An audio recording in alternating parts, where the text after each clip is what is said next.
back to Basically TeeSha, and today we're going to talk about organizing our homeschool space and our homeschool life. So, I'm going to give you these steps really quick.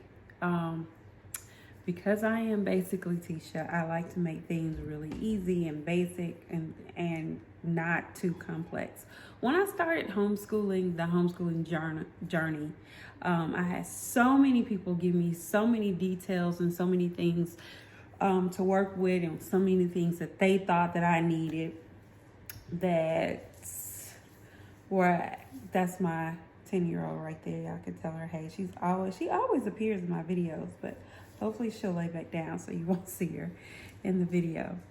But people gave me so many tips about organizing and things that I needed for my homeschool space that I became totally confused about what I needed and then what was going to make my life easy. So first things first, I would ask you guys, if you are planning on homeschooling, get you a designated homeschool space. Now, the way my house is arranged currently is I have a whole open floor plan. So just imagine the kitchen, the living room, dining room, and the den is all connected with just open space. So that was not too conducive to teaching, because you can get lost in the windows, out the front door, out the back door, into the kitchen. There were televisions around, pillows and couches, anything that could distract you from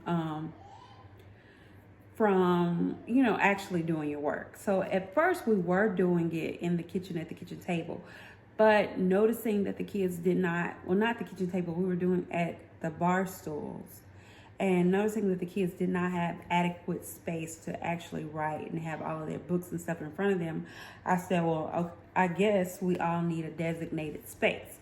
Now, we had an extra bedroom that we weren't using every day, so we decided to convert that extra bedroom into a designated classroom.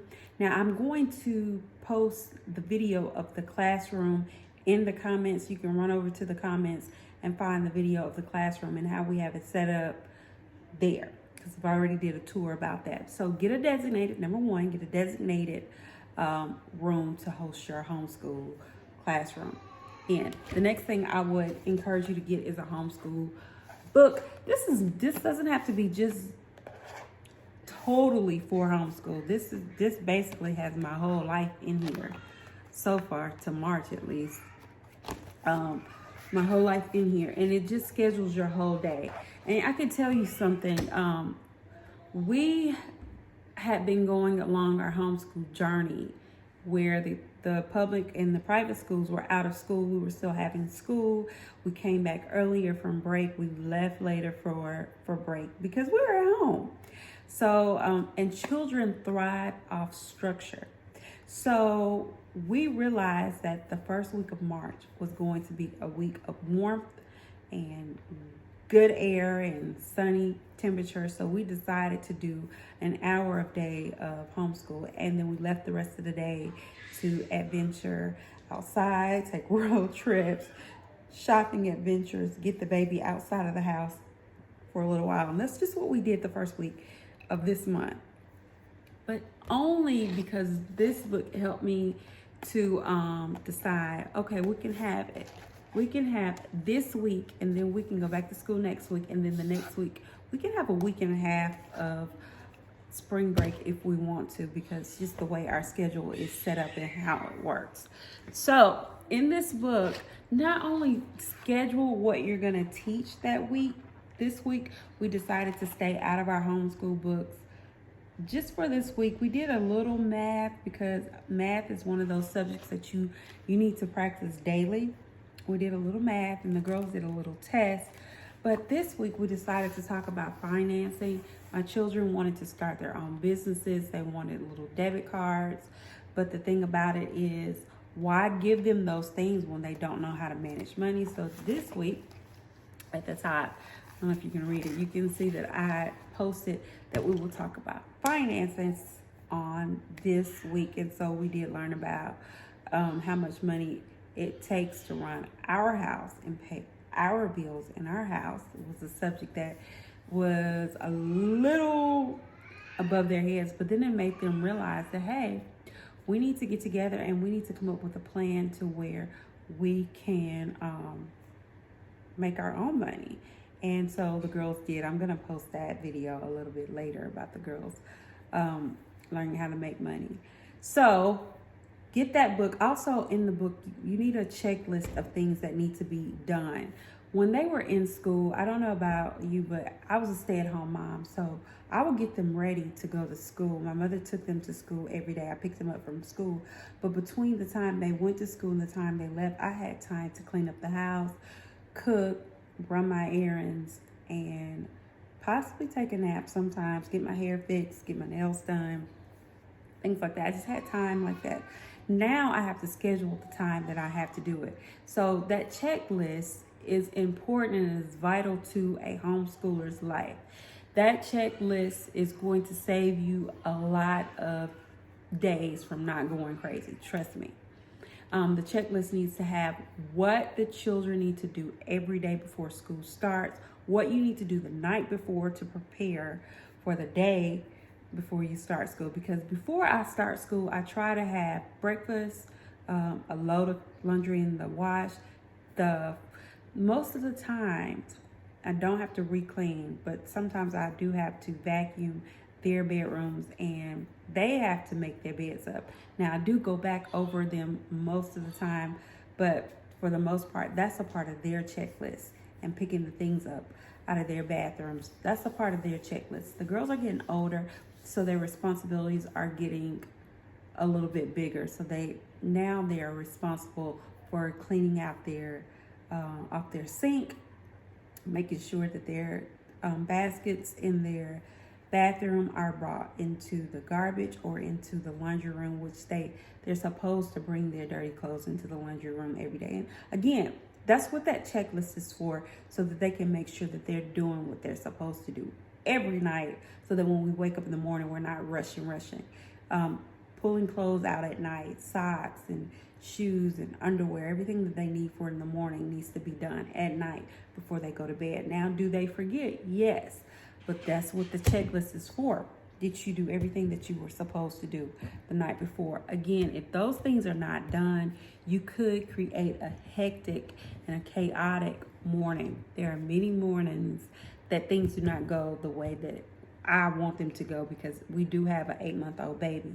So where I was used to getting up in the morning, getting everything done, the house really stayed cleaner when I didn't have a baby. But besides that, getting everything together, washing bottles and everything that I have to do in the morning, sometimes she's ready to take a nap right when it's time for school to start, and sometimes she wants to enjoy that moment with them. You just never know. But we have to be prepared for whatever situation. And again, that's what that checklist is for. They know on every other Thursday I go to the beauty salon.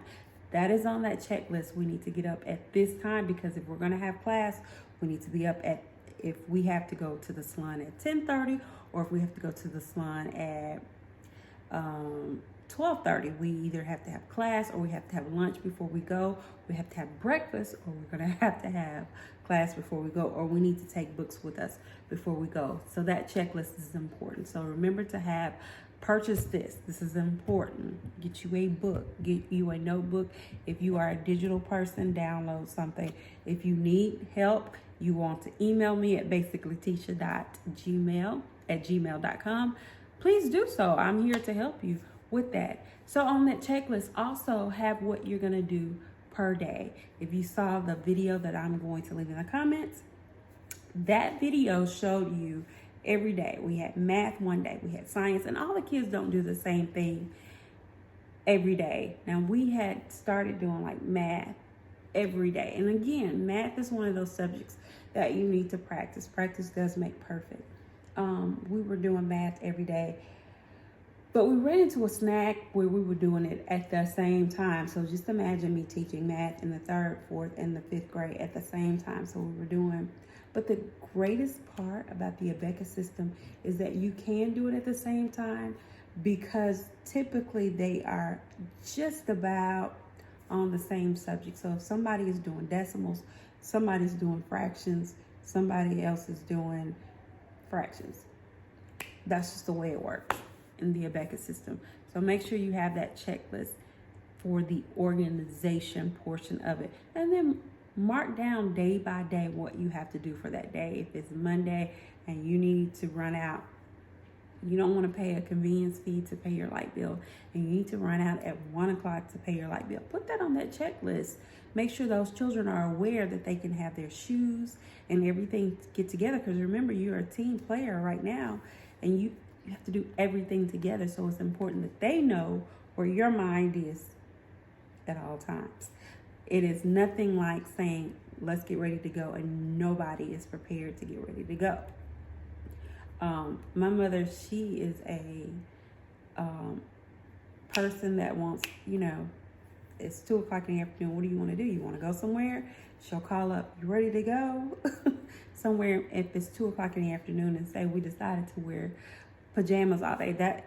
No, we don't do that, because we are preparing ourselves for reality. So I do encourage parents to make sure that their children have socks and shoes and clothes during homeschool, because it is at home, but you're teaching them, life lessons in homeschool.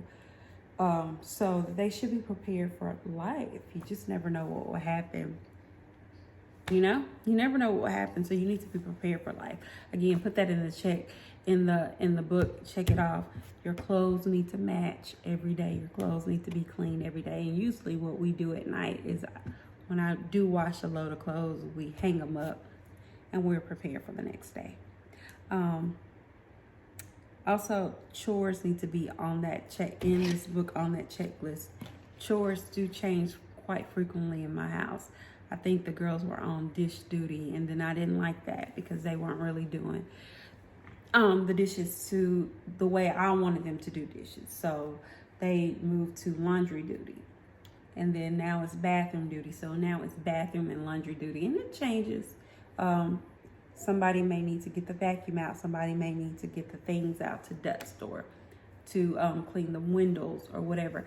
They vary from month to month or week to week, but it's always in my book, and it's always written down what they did. Also, if you have tweens like I do, you know that they tend to stay in the bathroom a little bit longer, because now they have seen that maybe they need to wash their face a little bit more, or they have body lotion that they want to put on and spray. They just want to take a little bit more time for themselves, but then they will forget to A, take their hair down, or B, put socks on. I don't know why socks. Socks is a big thing in my house, because we live in the South and we don't have to wear socks every day. But I like them to wear socks every day. So put it on the checklist and make sure it happens.